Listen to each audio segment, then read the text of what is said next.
all know a guy who only occasionally shaves for big occasions, and it's because that occasional shave really hurts. It's the time of year for big occasions, and yet there he is, suffering with that cheap drugstore razor. Let's help him out. Henson Shaving's line of razors, built with aerospace precision, deliver a smooth shave your dad, brother, and even son can enjoy, eventually. With replacement blades just 10 cents each, you'll buy it once and they'll use it for life. How's that for the perfect gift? Celebrate with 100 free blades on your first purchase, and no subscription headaches. HensonShaving.com/holiday. At Grainger, we're for the ones who specialize in saving the day, and for the ones who've mastered the art of keeping business moving. We offer industrial-grade supplies for every industry, with same-day pickup and next-day delivery on most orders, all backed by real people ready to help. So you can get the right answers and products right when you need them. Call, click Grainger.com, or just stop by. Grainger, for the ones who get it done.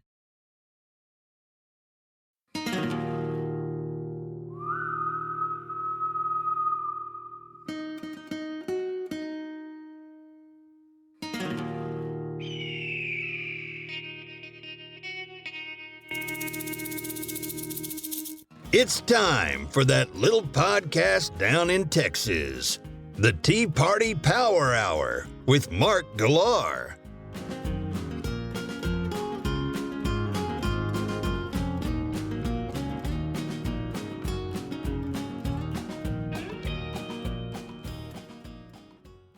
Welcome to the Tea Party Power Hour. This is your host, Mark Galar.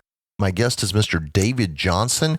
He is the co-author of the Diversity Con, The Secrets and Lies Behind the Shady DEI Industry. His co-author is Kent Heckenlively, but I've got it on good authority that David did all the heavy lifting on this, so we've got the right guy on the show. David was a packaging engineer for Hasbro when he began attending some of their DEI classes and was so shocked by what he was seeing, he recorded them and passed them on to James O'Keefe at Project Veritas, which has probably changed David's life forever. David is a guest that I especially love having today because he's going to be a guest that's going to be hard to tear down, hard for the left to tear down. He's African American. He's gay. He's admittedly left of center. Don't get a lot of left of center people coming on the show.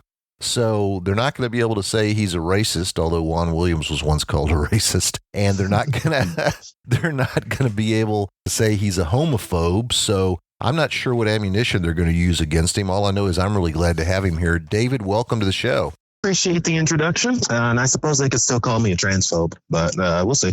Oh, that's right. That's right. I read a good chunk. I read about 2/3 of the book. I think you are a transphobe. Yeah, I do. Only towards what they call trans children. Trans adults, I don't really care that much about, though I have my concerns. I think we all do, but I have to tell you, I'm the exact same way. I worked at a company that had a trans client. He called himself Martha, and frankly, came in. He did whatever business he had to do, and it was really no big deal. But I draw a line of distinction between someone like Martha, who I think genuinely had gender dysphoria, and someone who wants to put on an outlandish costume that I think mocks women. You know what I'm talking about, the exaggerated wigs and makeup and the watermelon-sized prosthetic breast. I mean, that's mocking women. That's not, I want to be a woman. And they go into kindergarten classrooms for drag time story hour. That's what I have a problem with. And if that makes me a transphobe, then I'm right there with you. So I think it's a big club. But take us back. You're at Hasbro. You've got a job with a great company. It's a really large company. I imagine the benefits were great. And you're going into this DEI classroom, and they start saying what exactly? The line that caught most of my attention and raised alarm bells was that I believe it was at 4 years age, white children would experience the same heightened level of racial bias as their parents. And I'm from upstate New York, so big melting pot. Lots of people from all over, first and second generation immigrant families. So when I heard that, it just directly went against not only like what we're taught in school about Martin Luther King's, his ideals of colorblindness, but just to claim that all white children are racist is racist in itself. but their framework that they work off of is that racism is now prejudice plus power. And it's that addendum of adding power that allows them to claim wildly racist statements while at the same time saying that they're not racist themselves. I think it's interesting that you point that out. I have heard that many times because I'll be debating liberals and then I'll say, well, Barack Obama said that his grandmother was a typical white woman. How is that not racist? Well, black people can't be racist because they don't have the power. And exactly. It's that caveat that just gives them carte blanche to say and act as racially divisive as they want to, because it's all done under the imposed assumption that you can't be racist towards white people, or that black people or whatever minority group can't be racist. And it's a false premise. I certainly think it is. So let's get back to Hasbro. You're in the DEI class. When did you decide to start recording? I had to actually go back. I didn't have the foresight to record at the moment. I recorded they saved the video, so I recorded that and then sent that to Project Veritas. The alarm bells were going off, and this was like an hour-long meeting, about 5 or so minutes in, because that's when they started saying that children, especially the white children, were racist. Wow. And the longer the presentation went on, the more and more radical it just became. And towards the end, it was promoting the values of groups like Black Lives Matter and how organizations need to be trans inclusive. But the biggest thing was that Hasbro wanted to do this covertly. They wanted to do this without having parents notice it. So they wanted to do it through the packaging, the product, and the marketing to influence the children and influence the parents through the children. That's what was the insidious nature that made me decide to bring it to the public. This reminds me of the Coca-Cola training in Atlanta, where they encouraged their white employees to be less white. And it's absolutely ridiculous. Now, when you did decide to start recording, was this an easy job? Because it's one of those things where if anyone can't attend the DEI training, don't worry, we're going to record it and it'll be available online. So you were able to get recordings that way, or did you at any point start taking recording devices with you into these meetings? It was only the one meeting. I was just fortunate for me that they had saved it. But it's that this ideology has been spread all across corporate America and even in educational America. Children K through 12 are going through these same exact trainings. You can see the likes of James Lindsay bringing this to attention all across the nation. And I bring attention to similar things in my book as well, that this is not an isolated incident. Large corporations such as Hasbro, Walmart, Nike, the NFL, Nickelodeon, Cartoon Network, massive organizations are pushing this onto children and just Americans in general. Well, how much of that is related to ESG and how much of it is related to the fact that the people at the top of these corporations are woke? It is all related. It is a billion-dollar industry that's being pushed, this racial agitation. Actually, it's beyond that. It's racial, gender, and sexual identity agitation to essentially trying to foment a revolution of identity within America, but in the wider West as well. As it's been explained to me, the whole idea, and I love the way you did this in the book, but you kind of likened it to the type of brainwashing that went on in Korea during the Korean War with our soldiers. The way they would break somebody down, destroy their identity, and then give them a safe space to go to with coming out and saying something negative about the United States. That was the safe space here. Here they're tearing people down, and the safe space is change your gender or embrace BLM or whatever. But it's the same idea of we're going to take away who you are through brainwashing, gaslighting, whatever, and then we're going to make you into what we want you to be. We want you to be Marxist revolutionaries. Exactly. Am I close? You hit the nail on the head there. It's a very well understood psychological tactic of breaking people down by introducing doubt in who they are and the things that they claim. The best example of this is the term anti-racist. They'll go to someone and say, you don't want to be a racist, which most Americans are not racist people. So then they'll do the bait and switch and say, okay, if you're not that, then you must be anti-racist. And anti-racist is a very loaded term that most people don't understand. But then from that point, they can start to break you down and indoctrinate you with the principle of you have some original sin, whether it's because you're straight, you're white or you're religious, and then say, because of that, you're oppressing all these other people. So if you don't want to do that, you don't want to be a bad person, you need to accept our premises. And it breaks people down into these identity groups and loads them up with emotional guilt for things they have not done. And it just grows this resentment between all of these divided identity groups. It doesn't bring people together, as they claim. It's a very, very divisive ideology.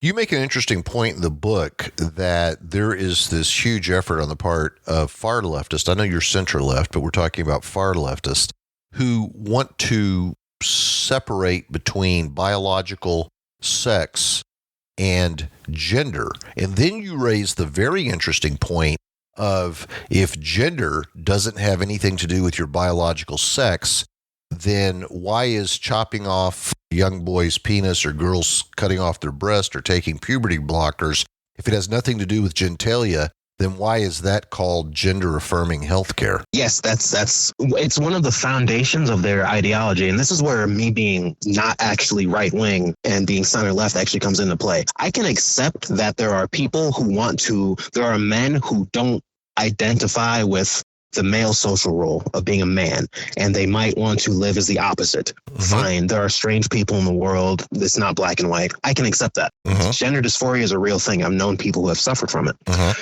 But on the premise of, okay, if gender is separate from sex and there are people who want to live as the opposite gender, you cannot then go to confused adults or confused children and then say, to fix your gender, we need to chop off your sexual organs, because they're bringing it back to conflate the two as one, even though their entire movement is built on them being separate. So it's inherently illogical and contradictory. But again, if you question that, you will immediately be labeled as transphobic or bigoted because they don't want to have the discussion. They're not trying to help these people. They're trying to take advantage of them for a Marxist ideology. And that's what I have a problem with, especially when they're going to children and castrating them chemically or physically. You made the point, and you had the courage to say it, that the drag time story hours, I mean, it's all about grooming at that age. 100%. I guess what you could call the gay community or the gay lifestyle, like not just people who are homosexual, like there's a very sexualized aspect to the gay community, which anyone who's being honest will admit.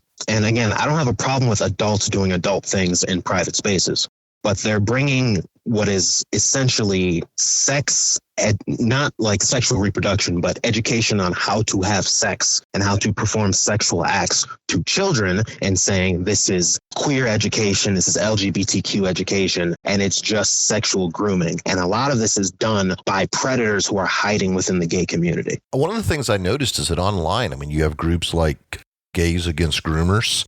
The LGB part of LGBT isn't happy with some of the extremist trans behavior as it pertains to predatory actions toward children. So we're actually hearing the rest of the community, the LGBT community, speak out against this.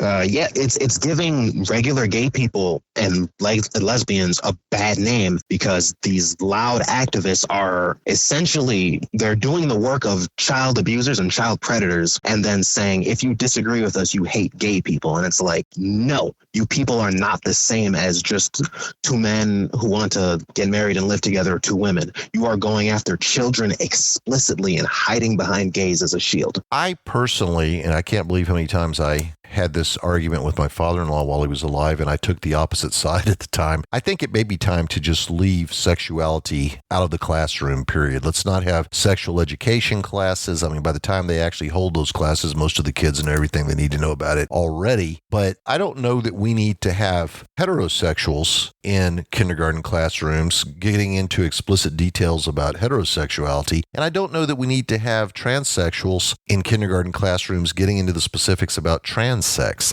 Let's let the kids have a little period of innocence, that time when you believe in magic and believe in fairy tales.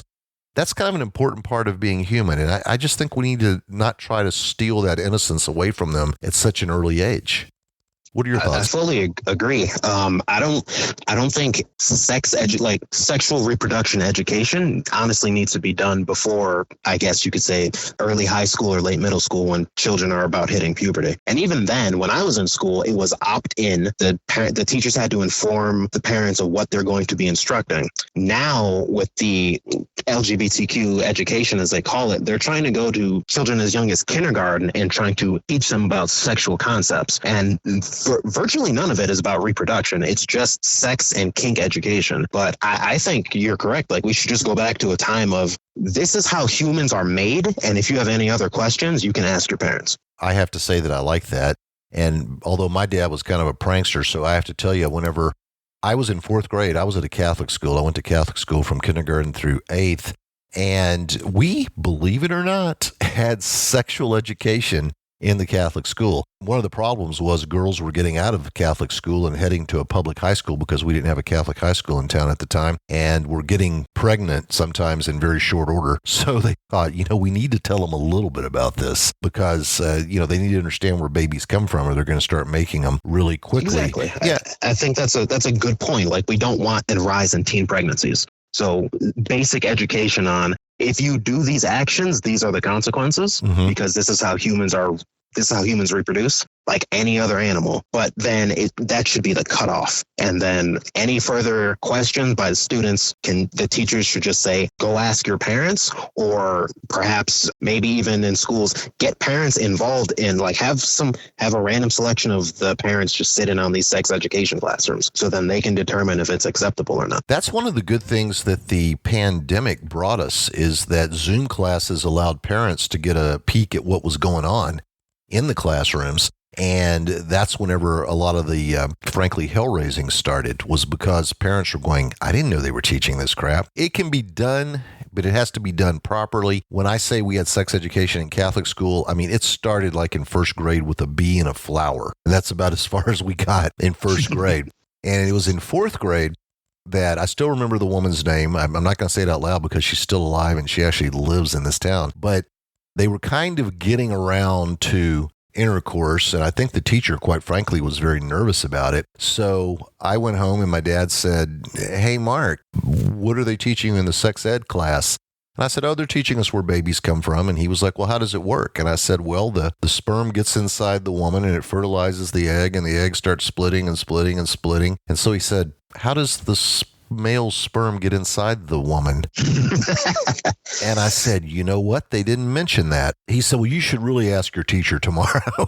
So I went in there raising my hand, I was like, hey, you never said how it gets in there. So after a long pause, Poor teacher. I know. And I reminded her of that. I bumped into her a few years ago. And so at any rate, she explained it and the whole class started laughing. People started turning red. People were putting their heads down on their desks. And I told my dad many years later, great job, Dad. That was really good. That's the kind of prankster he was. But we handled it and they got the message across to us, but there was no kink involved to it. And I can tell you that, again, I'm not totally against sexual education at some level in the schools. I'd rather take it out altogether, but maybe it could be done right. But what was going on in Florida was wrong. I mean, we talk about the kink aspect. The books that DeSantis wanted to get out of the schools, at least two of them, were very, very explicit and actually taught little boys how to perform oral sex on grown men. And that's just not right. That doesn't need to be there. You're not teaching reproduction at that point. You're teaching sex with adults, which is against the law. It's so far beyond inappropriate. Florida has the right approach. I wish more states would adopt it. I've read some of these books that have been removed from classrooms, and it is so far beyond sexual education that it's downright pornographic and explicitly pornographic in some of these books. I believe, I don't want to misquote a book. I was either reading Genderqueer or This Book is Gay by Juno Dawson, and books instruct school children how to get on Grindr, to interact with adult men. And it's like, for what other purpose are you teaching these children this than to have them abused? There's no other context as to teaching a child how to perform sex acts, what they are, what they're called, and how to meet up with adults who are doing these things. There's just no other argument except these people are child predators or they're sympathetic to child predators and they need to be stopped. I mentioned Juan Williams earlier, and I'm going to tie that into something you said in your book. You mentioned in your book that we use stereotypes in life. I mean, that's just the way it is. You said if you're walking down the sidewalk and you see a woman pushing a baby buggy towards you, you're pretty sure she's not going to pull out an AR-15 and shoot you. I don't know. I'm in Texas, so you never know. But the bottom line is, you said you might even smile, wave at the baby, and make some comment to the mother, but you would not be afraid. On the flip side, if you saw a gang of young men coming towards you, you might have a different reaction. And that is almost identical to what Juan Williams said, and he was fired from PBS for saying that. It was something to the effect of, yeah, if I saw a young gang of African-American people approaching me at night, I would be scared or I would be concerned. And he was fired for that. But stereotypes, you kind of have to use some common sense in life. If there are people of any color walking down the street and they've got a suit and tie on and they're clean cut and they seem like nice people, you say, okay, I don't feel threatened. But, and again, if you see a bunch of people who are dressed in gang-like apparel, regardless of their race, you're going to say, I think I'm going to walk on the other side of the street. And part of that is self-preservation. I don't think it has anything to do with race, in my opinion. But what do you tell me? I think it's a generational thing. I think the younger generation has been brought up to kind of think that all stereotypes and the use of all stereotypes is inherently negative. Whereas my generation, we grew up aware and mocking stereotypes. I grew up watching like South Park and Family Guy, where everyone knows the stereotypes for different groups and you laugh about them. It's just like those kind of jokes among a mixed group of friends brings people together because no one's above that kind of criticism. But I think Matt Walsh said this recently, that there's actually like you said, a self-preservation aspect to the use of stereotypes. You can see that in that story of the young activist who was stabbed to death, I think in New York City, leaving a wedding, or the young woman who let a violent serial murderer into her apartment building and was killed on the roof. Like, we make these judgments for a reason, and a lot of it is self-preservation. But walking the streets of New York, if I saw a group of young black men approaching me, I might have a problem with that because some parts of New York are dangerous. If I saw a group of young white men approaching me and they were in a gang, I might feel the same way because seeing a group of men coming towards you can mean a bad thing in a lot of circumstances. You're a fool to just deny that. So the use of stereotypes isn't inherently negative or positive. It's just an assumption of an aggregate group of values for a group of people. So it can be used positively or negatively. I just think people are a bit knee-jerk to just call them bad these days. I want to talk about the Tides Foundation, but before we do that, I've got to do a little business with America. So we will be right back after these messages. We all know a guy who only occasionally shaves for big occasions, and it's because that occasional shave really hurts. It's the time of year for big occasions, and yet there he is, suffering with that cheap drugstore razor. Let's help him out. Henson Shaving's line of razors, built with aerospace precision, deliver a smooth shave your dad, brother, and even son can enjoy, eventually. With replacement blades just 10 cents each, you'll buy it once, and they'll use it for life. How's that for the perfect gift? Celebrate with 100 free blades on your first purchase, and no subscription headaches. HensonShaving.com/holiday. Monetizing digital services since 2004. Boosting the entertainment industry by making digital content accessible for everyone. AWG, where innovation meets monetization. You're listening to Mark Goulart. He explains the way things really are. And we are back with David Johnson, the author of the Diversity Con, The Secrets and Lies Behind the Shady DEI Industry. David, you mentioned the Tides Foundation and you go into a lot of detail in the book.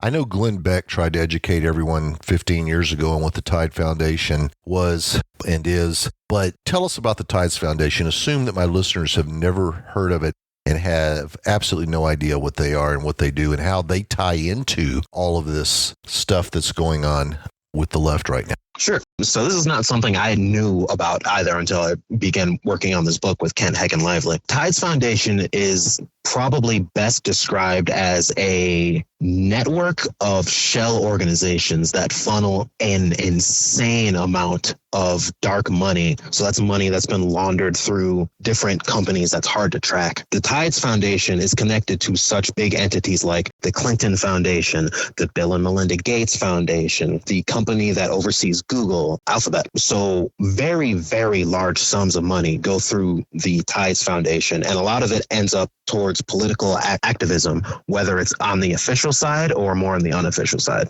And in the book, we describe how millions of dollars, hundreds of millions of dollars, ends up in organizations such as Black Lives Matter, who went around 2020 destroying and torching several cities across this country. It's not by coincidence or happenstance that these groups are so well organized and so well funded, and that there are organizations to get these violent terrorists out of jail immediately as soon as they get in. They're organized and funded by a lot of these powerful corporations. And a lot of these corporations are also the ones who are pushing down things like ESG and DEI from a corporate level. So it's a very interconnected web of money and corporate political interests. You name names in the book, and I'm not afraid to do that on the Tea Party Power Hour. So let's name a few of them. When you said corporations are sponsoring the Tides Foundation, it's not just these large NGOs. It's people like Johnson & Johnson, Macy, Pfizer. May have left some out. What did I leave out? There's a few others I listed out in the book. I don't have the list in front of me, unfortunately. Okay, that's all right. No. Very, very large corporations, and they're all interconnected through this web. So I'm on the board of a large corporation, and I want to sponsor BLM burning down a city block. Okay. But I don't want to write a check directly to BLM, because then if some right-wing news media organization like Fox gets a hold of it, they're going to put it on the air, and then all conservatives are going to stop shopping at our stores. So instead, they give a large amount of money to the Tides Foundation, which then in turn might give it to some other NGO or one of their spinoffs. I think there used to be one you said called the Waves Foundation or something along those lines. And yeah, I believe. Okay. And then they give the money to BLM, and the donation to the BLM really becomes anonymous as far as the large corporation is concerned, because they didn't give the money to BLM. They gave the money to the Tides Foundation, or one of the many spinoffs that you mentioned in the book. So this is a way for, I hate to use the term, but closet Marxist to fund the effort without being caught by the general public. Agreed. I think the only thing I disagree with is that you call them closet Marxists, because they're not. They're very, very open about it.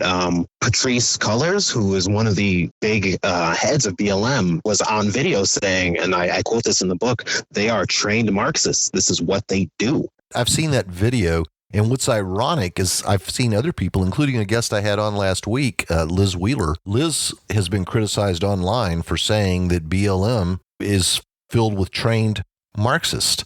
But they said it themselves. And it's okay for them to say it, but if a little white girl says it, then she's racist for saying it. It's outrageous. Yep, this goes back to that racial agitation, that if you come out and criticize these identity groups or organizations that say they stand for these identity groups, then they will just smear you as a bigot, instead of looking deeper into the truth of the matter. And the truth of it is a lot of these organizations are openly Marxist or socialist or communist, and they're doing these things to promote racial agitation and divisiveness. I'm not entirely sure, because I'm not in their heads, what they perceive the end goal to be. But from my perspective, it seems like they're trying to usher in a new era of either segregation or maybe apartheid.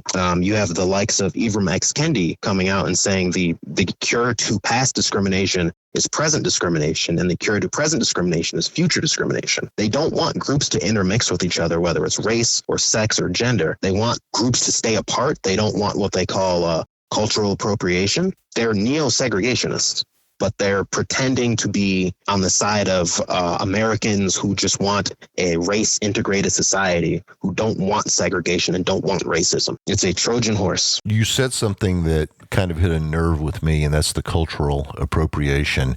When Paul Simon incorporated African-American music and singers into a tour that he was doing, rather than thanking him for exposing Americans to culture from that part of the world, he was criticized for appropriating African culture. When Bo Derek was in the movie 10 and she had the cornrows, she was accused of appropriating black women's hairstyle. And I remember I was actually arguing with an African American person, I believe on Twitter, and I was saying, okay, so Bo Derek can't do cornrows, but an African American woman can straighten her hair. Is that appropriating white culture? And they just argued with me over and over that it was apples and oranges, and I was way off board with that comparison or that analogy. And this whole thing about appropriating culture, I still remember the girl who wore a kimono as her prom dress catching hell all over social media for appropriating Asian culture. I mean, I remember that. It was a beautiful dress too. Yeah, but it was. This is the thing. Like, take that concept to its logical conclusion, and that is going to be, okay, we don't want cultures mixing anymore. And that's just segregation based on race and ethnicity. I don't want that. That's not the future that I was raised to believe in with the ideals of Martin Luther King. But that's what these people want. They don't want cultures to mix. And they want, I think a lot of them are less so more segregation and are just black supremacists or racial supremacists. A lot of them think that they want to flip the script or turn the pyramid upside down, which doesn't, if you think about it, that doesn't reduce the problem. You're just flipping who's doing the oppression, as they would call it. Right. So they're not honest with their ideals. No, they're not. And I think I think a point that you made in the book that was so good is that a lot of the justification for what's going on with the kids comes from all these homosexual kids and all these gender dysphoric kids are committing suicide. And we've got to do this gender affirming healthcare, and we have to do this education in the schools because we need to try to make, the entire country a safe space where they won't want to commit suicide. You looked into that with the numbers. That's not really true, is it? It's not. First thing is there is a dramatic rise. I want to say probably close to 1,000% rise, if not higher, in children who are identifying as trans or just a different sex than they were born as. And then the transgender demographic does have a very high suicide rate. The thing that's often left out or lied about is that the suicide rate does not go down after their transition. When people go through the surgical and medical transition, there's a study that's often cited that follows up with these people up to a year after. And within a year's time, people may not start experiencing some of the complications or issues. But if you go past that, then you start running into, hey, some of these people have regrets. Some of these people have complications from one of the many surgeries they may have done, because the complication rate is very high. And it's not hard to imagine why. They're grafting organs together that don't go. For the trans women, they're often to do the vaginoplasty, as they call it. They'll remove the male's organs and then invert it and stitch that into often their colon. Well, the body doesn't work like that, and it results in a lot of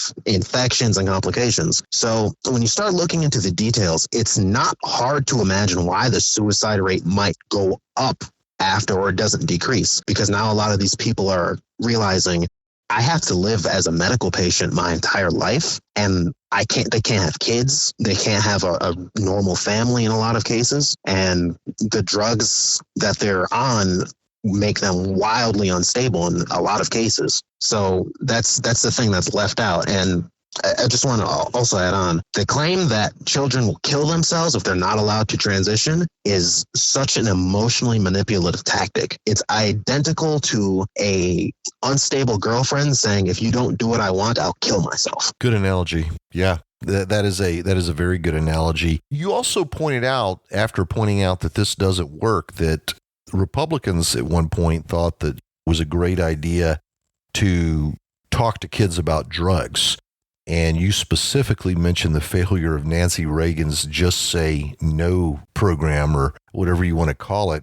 I was watching Jay Leno in Austin, Texas, and he said that he didn't do drugs. He's never done drugs. He doesn't even associate with anyone who does drugs, but that every time he saw Nancy Reagan on TV saying don't do drugs, he just wanted to grab a syringe and shoot up with a few cc's of anything he could find. Nancy Reagan may not be the best example because she was not popular. I think in truth, a lot of Republicans didn't really like her. So I think even Richard Nixon called her a bitch. So that's saying something. So anyway, but the bottom line is you make a very salient point in that rather than just kind of throw these things out there and see if they work, or maybe if you do throw them out there for a while and they don't work, maybe we should just let kids grow up. Maybe we should just try not to interfere at that stage. I think that's probably the best policy. When I was in school, we grew up with the DARE program, which was say no to alcohol, drugs, and sex, and something else. I don't know a McGruff the crime single dog, right? person in my generation who has abided by that. Yeah, it did have McGruff the crime dog. I forgot about that. Yeah. I know that only because at one point I was the marketing director for a mall, and the guy that was supposed to play McGruff didn't show up at the mall.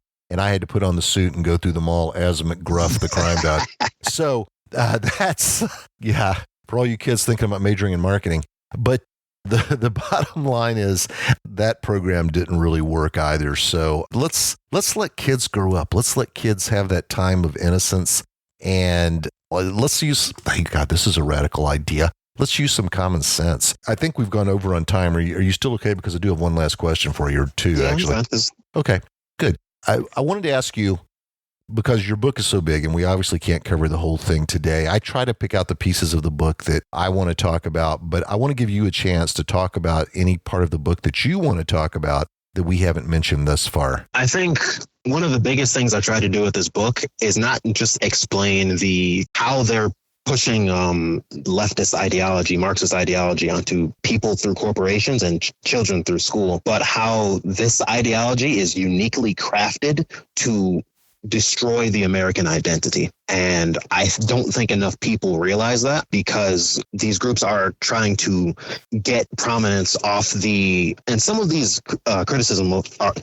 criticisms are legitimate. They're trying to get the prominence off the struggles of America's racial history, which of course, like, America had slaves, there was racial tensions up until the 1970s and beyond. So there's legitimate criticism there, but the way they're forming their premises are just incorrect, and they're not trying to help these issues. They're making them worse. And I think the other big thing is the child predators within the LGBT demographic do not represent the average gay or lesbian person. I also think that's very important to note, because one thing I do fear is, as the pendulum kind of swings back, I'm hoping it swings towards the center, but if it goes a bit too far, then we might see a backlash against average gay people, because so many people are just used to the media image of child predators going after children and saying that they're just gays. Well, I think, again, we're seeing online that members of the gay community are actually coming out very much against things like Drag Time Story Hour and saying, this is not who we are. This is not what we represent. I even saw a really good logo that somebody had come up with. It had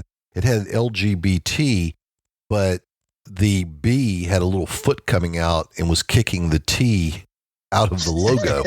So a lot of people were saying we may have to drop the T in LGBT, because this isn't representing us. And this is, again, you're talking about a backlash against people who are gay and bi, who are as against this stuff as anybody else. In fact, I haven't seen anybody who's gay or bi coming out for this stuff online. Mainly the people that I saw online pushing it were trans themselves. And again, I'd even like to make a distinction between somebody who's genuinely gender dysphoric, again, like the Martha person that I recall from 30-something years ago, who didn't run around with watermelon-sized prosthetic breast and didn't have a big exaggerated wig and fingernails that were 5 inches long and glitter all over her face. This was somebody who said, I want to live my life as a woman, much like, I'm trying to remember her name, I think it's Amy Schneider that was on Jeopardy recently, and all these other people that have engaged in a trans lifestyle. That's not the group we're talking about either. We're talking about somebody who is, frankly, usually a pre-op tranny, sometimes only puts the costume on when they're in front of kids. If you remember the story of a teacher that was caught at her apartment complex, or his apartment complex, just running around in normal clothes. And the only time he put on the drag queen outfit was when he went to teach school. So, exactly. Yeah. I like that you made that distinction. There are people that have gender dysphoria, like Blair White, who just want to live as the opposite gender role. And most people don't care. Even most people I've interacted with on the right, conservatives, do not largely care about this. But it's people who are like closer to drag queens or cross-dressers that are just doing it to get in front of children and put the idea in their heads. Those people are the predators that we need to call out. Yeah. And a lot of the arguments out there is, we're just trying to desensitize young children to this so that when they grow up, they won't be mean-spirited towards the trans community. This is all about just introducing kids to it at a young age so they won't be afraid of it. They won't think it's weird, blah, blah, blah, blah. And I don't think that has anything to do with it. Also, I will add that I had an argument with one trans person on Twitter, and they were trying to tell me that I was horrible because here you had these kind souls whose only goal with all of this was to teach kids how to read. And they were asking me, do you not want kids to learn how to read, Mark? And I said, well, first of all, there's a teacher in the classroom that's being paid to teach the kids to read. And I haven't seen any study that suggested that they can't do that without drag queen assistance. And the other thing is, I saw someone say this on Twitter, nursing homes are looking for people to come visit with. Yeah. Why don't you go read at a nursing home? Why can't you do drag queen story hour at the nursing home? They might appreciate it. Why does it have to always be children? And that's where the mask kind of comes off, and it's, okay, you're doing this to groom them, I want to be crystal clear when grooming in the sense of you are trying to slowly normalize something that is not normal to these children so that when they're older, they are more inclined to be in these lifestyles, which is actual grooming, and it needs to be called out. It needs to be called out, and people need to just start standing up and say, now I'll borrow a line from Nancy Reagan, we need to just say no to this. You said in the book, and I thought this was a powerful line, that people need to be willing to say there are certain lines in a civilized society that you just don't cross. Exactly. Right now, we're seeing the far left, the Marxists, crossing some of those lines. So it's a great book. It really is. I mean, I enjoyed it very, very much, David. And I can tell you that there are points in there that I haven't seen made anywhere else. And I think that everybody would be wise to, the second they shut off this podcast, go to Amazon, look up the book. It's called The Diversity Con, The Secrets and Lies Behind the Shady DEI Industry by David Johnson. Just go to it, order it, get a copy of it, and I think it does a lot of things for you. First of all, it rips the mask off who these people really are, and secondly, it makes an important distinction between the LGBT community and this child predatory group that essentially is trying to destroy the nuclear family and, again, change the identity of America. So congratulations on the book. It's a great book. I hope you sell it. I hope you sell a ton of copies, David. And anytime you have some point that you want to make, you are welcome to come back on the Tea Party Power Hour and make it. Anything else you want to cover before we go? I don't think so. Actually, there's one more thing. Okay. I think with the world events this past week, and just the longer the culture war has gone on, people are starting to see the true intentions and true nature of a lot of these progressive leftist activists. The lines that we don't go across in society, they have gone past all of them, and more people are starting to see it, and I think that's a great thing. I agree with you, and I think there's something that actually came out, I think I saw it early this morning, like at 6 a.m. An email came to me talking about BLM offering its support to Hamas and the Palestinians. Yes, they did. Mm-hmm. Because they are in alignment with groups and people such as Louis Farrakhan, who refers to the Jewish people as termites. And I don't know how you can get more anti-Semitic unless you're trying to emulate a late German painter, but that's who these people are. And they have been hiding in the Democrat Party behind establishment Democrats who got in bed with them, thinking that they were aligned in their values, and they're not. As much as I disagree with Democrat politics, they're not generally as far left as the current, like the Black Lives Matter organization, Democratic Socialists of America. And it's good that people are realizing how radical, violent, and morally reprehensible these people are. They are. And I thought something that was a bit ironic, and it just kind of shows how leftists jump on any cause. There was a group of gay leftists who were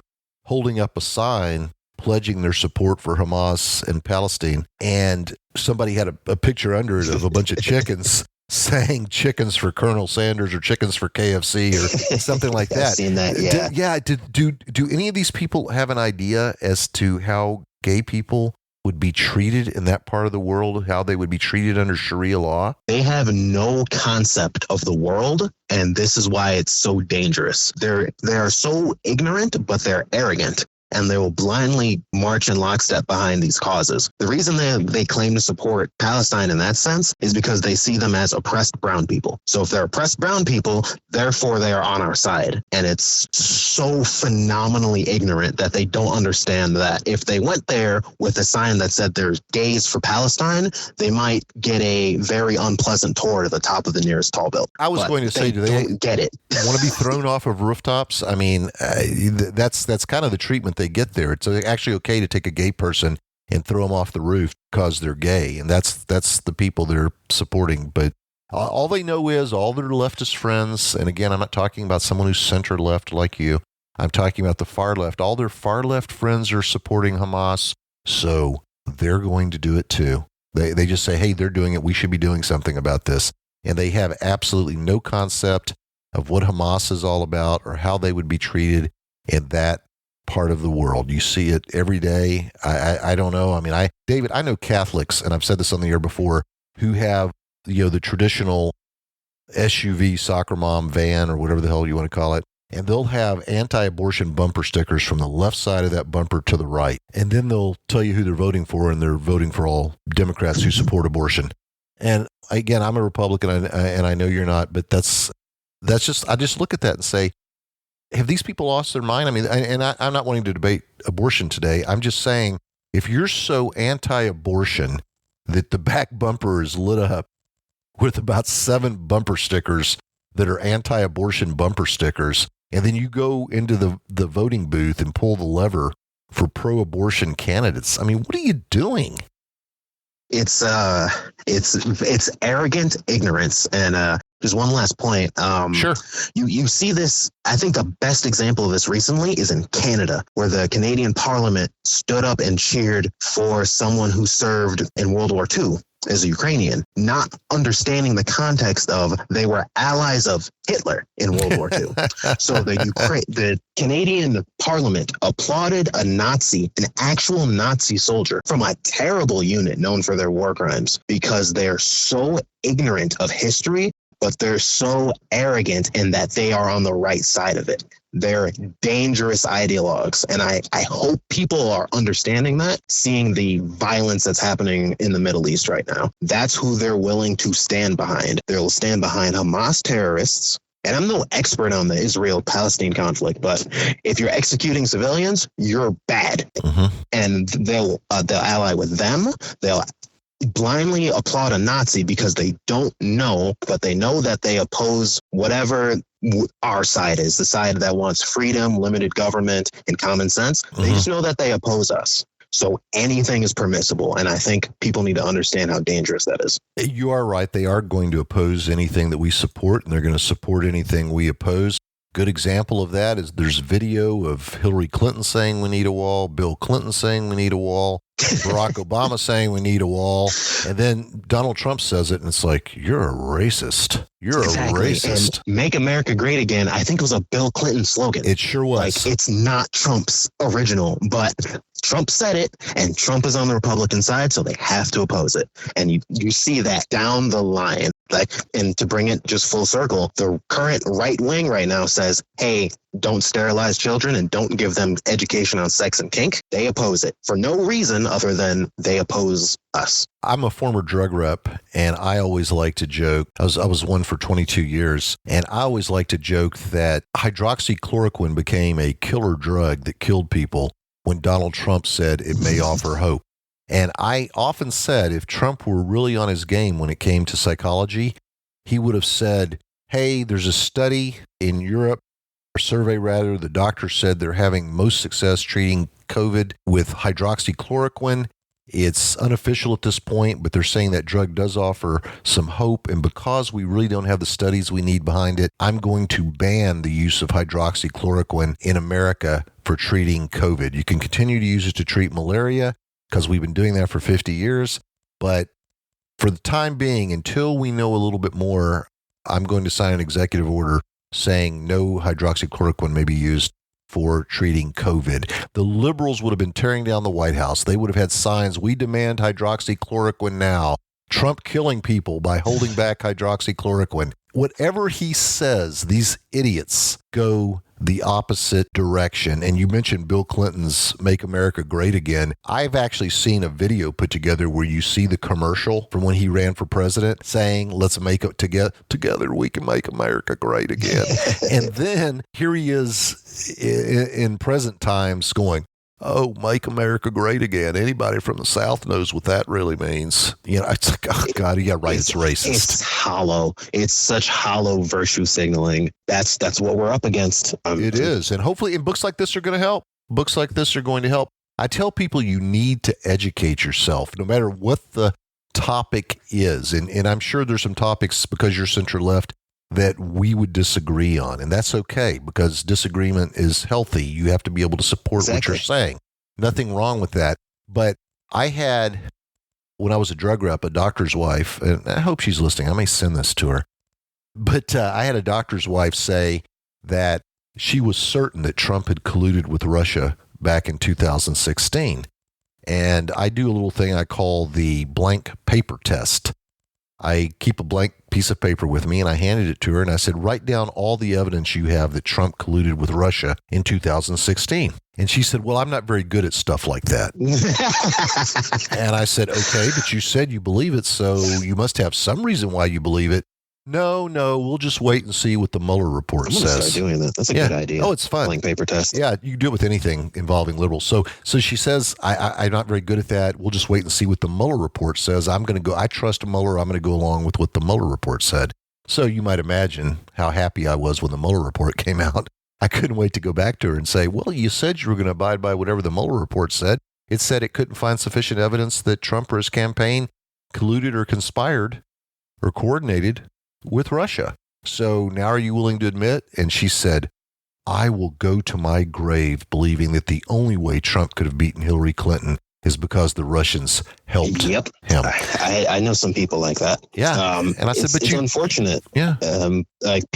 There's a certain segment of this population that does not care about what is true or correct. They just care about what information their side is presenting. And I can list so many examples of this. The easiest one that just comes to mind is Kyle Rittenhouse went into town to shoot a bunch of black people. Oh, yeah. And you look into it and it's like, well, he shot a pedophile, shot another pedophile, and then some other person who was also convicted of doing terrible things. And it's like, none of them are black, but people still believe this to this day because they don't care if it's true or not. They care about, one, it gave them an emotional reaction, and it furthers what their side is going for. Exactly. It's kind of like when Trump made that remark about needing the wall, and Mexico doesn't always send us their best. We get rapists, we get drug dealers, we get child traffickers, we get sex traffickers. That, if you go back and watch the entire speech, that was clearly within the context of illegal immigration. And he did say, but legal immigration I'm fine with. We're going to build a wall, but there's going to be a beautiful gate in the middle of it, and anyone who wants to come here legally will be welcome to do so. Well, of course, they take the clip and shorten it, and they're trying to suggest that Trump thinks that all Mexican people are drug dealers and child traffickers and sex traffickers and criminals. And that is not at all what he said. And they do It's this. not. They do this sorry, over. I mean- No, that's okay. I'm just saying they do this over and over again. They'll take a little quote or something that somebody said. I think another time he was criticizing MS-13, and they took a truncated version of that and were trying to say, this is what Trump had to say about Mexicans. No, it's what he was saying about a very vicious gang, MS-13. Yeah, that speech was a political awakening for me, actually. Really? I remember at the time Trump was saying that there are coyotes who are doing terrible things to women and children at the border. And I had friends who were just laughing because they're like, you really think like coyotes, the animal, are bringing people? And I'm like, I don't understand what he's meaning. So I looked up what the heck a coyote meant in that context. And it's a human trafficker in the same way that a drug trafficker is a mule. But there's people who don't understand this context, but they hear the talking point from CNN, MSNBC, and they just go along with it because that's what the news said. So that, for me, that was a big moment of, one, there are serious problems that Trump is trying to address because human trafficking is awful and MS-13 are monsters. And two, there's like I said, there's an arrogant ignorance in this country that is going along with these destructive forces. Absolutely. And I think it's funny you say that because one of my ways of insulting liberals on Twitter, now X, would be to say that you're one of the more special blends of arrogance and ignorance that I've ever seen. And I'll say that repeatedly. So you're actually bringing up one of my favorite insults whenever I'm insulting Marxist and left wingers. I use that quote a lot. Yeah, that phrase, because it's so accurate. Oh, it really It'd is. be one thing if they were ignorant. It'd be one thing if they were arrogant. But both together is just so dangerous and insufferable. Yeah, and I can tell you're from New York because you didn't know what a coyote was. I'm in Texas, and we very, very much know what they are here. And it's just, no matter what the subject is, there's this hypocrisy. They can do it. Our side can't. Supposedly the Trump kids are horrible kids, but Ashley Biden and Hunter Biden are honor students or something. It's like they always accuse us of what they're doing. They imply that Trump had an inappropriate relationship with Ivanka, and who actually had the inappropriate relationship? It was Joe Biden showering with his young daughter, and in her journal, she actually says that the reason she's a sex addict and an alcoholic and a drug user is because of the inappropriate showers that she took with Joe Biden whenever she was a kid. I mean, think about that. Put that picture together. A little 6 to 8 There's year more to old that girl. picture too, because Hunter in his phone refers to Joe Biden as Pedo Pete, as we saw in the laptop. That's correct. Both of Joe's living children have alluded to him being a sex predator towards them, but they don't care. No, the left doesn't care. It's okay if he does it. And, one of the stories I shared with that same woman who said she would go to her grave believing that Russia helped Trump win in 2016 because she's always saying how sexually inappropriate Trump is. I said, when Joe was vice president and he would have a female Secret Service agent assigned to his detail, he would make it a point to go skinny dipping in the morning so he could be naked in front of her. I mean, this guy is a pervert. There's another story about a Secret Service agent said, can my girlfriend and I take a picture with you? And much like he did with Eva Longoria not too long ago, Biden took the opportunity to feel her up right before they were going to take the picture. I mean, how many pictures of this pervert fondling and groping young girls, little girls? Sniffing children. Yeah, sniffing children. How much of that do we actually have to see? I mean, this isn't speculation. He's on video doing it. And in the left, it's just kind of like nothing, move along, nothing to see here. And at the same time, it's like, oh, Trump hugged and kissed his daughter on stage the other day. That's so inappropriate. Meanwhile, you've got Joe Biden practically tonguing his granddaughter. It's just the whole thing is sickening. And you see it, I can see it. And then there are people like the woman who said she will go to her grave believing the Russian collusion thing that just seem completely blinded to it. I don't know if they're just, as you said, ignorant, and I'm sure that's part of it, or are they just so biased that they can't see something that's right in front of them? It's absolutely mind-boggling to me that anyone hasn't figured out, especially with what you said about Pedo Pete and Ashley Biden's journal and all the video of him and the story from the female Secret Service agent, how anyone can't and let's not forget Tara Reid, who said I could talk honestly for an hour about how corrupt the Joe Biden family is. But everything you just said is correct. And like I said, like you said, it goes back to that. It's not just arrogance or ignorance. It's a willing, arrogant ignorance to not look at just the facts presented before them, because if they did, then it would reflect poorly on their political side. So they can't, a lot of people choose not to acknowledge these things because it furthers their side. And it's very, very dangerous, because if you're willing to excuse child trafficking at the border, the president being accused by both of his surviving children of being a sex pest, all the video evidence of him groping women and children, what won't they excuse? I often said that there is absolutely nothing that they would not look the other way on. And there's an old saying about Barack Obama, who was also a media darling. People said you could have a video of him raping, killing, barbecuing, and then eating a baby, and the media would find a way to excuse it. Yeah, and that sounds hyperbolic, but now look at what people are choosing to side with in this current conflict with Hamas. Like, we witnessed open terrorism. And like I said, I'm not an expert on this conflict, but if you see videos of civilians and children being brutalized, murdered, and women being raped and assaulted, and you say that's your guy, I have some questions. Oh, yeah, absolutely. Well, David, again, I've kept you a long time. I apologize for going over, but I really enjoyed having you. And come back whenever you have another book, whenever you have another point. If you just have some points you want to make, you can call me directly or have your publicist give me a call, and we'll get you back on. So sounds good. I appreciate it. Sure. Actually, I haven't said this anywhere else, but I do have a thought to write a book on the Joe Biden family, because it's just so amazing. And I think it should be chronologued for history about just the absolute hypocrisy surrounding them. Well, I know you're a great researcher, but whenever you start that project, I would love to just send you a laundry list of everything I can think of, because Please do. I will, because this stuff needs to get out. And there's some presidents that you either like a little or you don't like a little. Like Barack Obama, I didn't agree with all his policies, but I did feel I could have a beer with the guy. I really did. He's very charismatic. Yeah, extremely. And so that guy, I didn't spend a lot of time just going, oh my gosh, how can anybody vote? Oh, wow. But Joe Biden is a creep. He is an absolute creep. I believe he's a pedophile. I believe he's a sexual predator.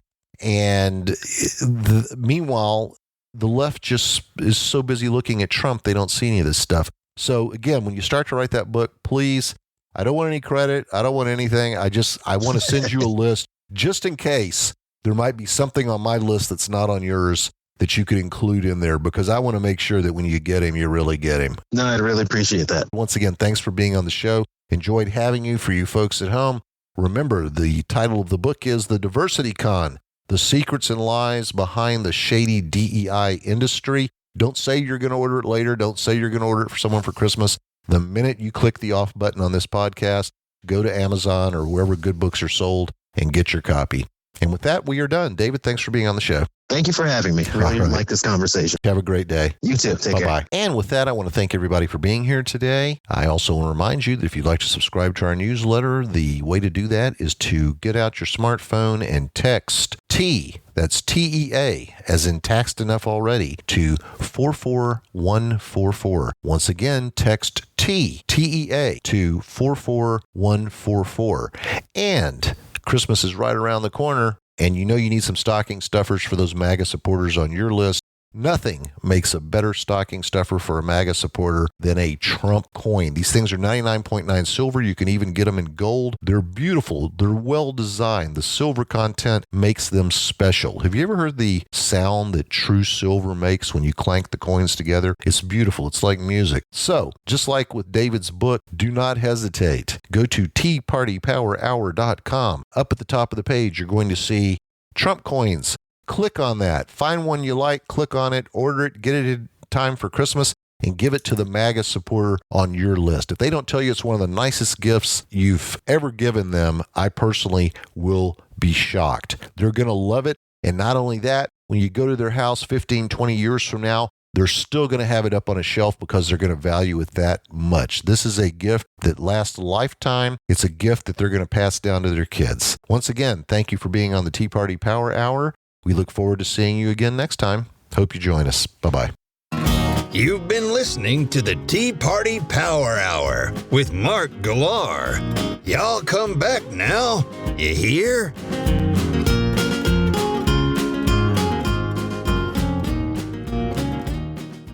We all know a guy who only occasionally shaves for big occasions, and it's because that occasional shave really hurts. It's the time of year for big occasions, and yet there he is, suffering with that cheap drugstore razor. Let's help him out. Henson Shaving's line of razors, built with aerospace precision, deliver a smooth shave your dad, brother, and even son can enjoy, eventually. With replacement blades just 10 cents each, you'll buy it once and they'll use it for life. How's that for the perfect gift? Celebrate with 100 free blades on your first purchase, and no subscription headaches. HensonShaving.com/holiday.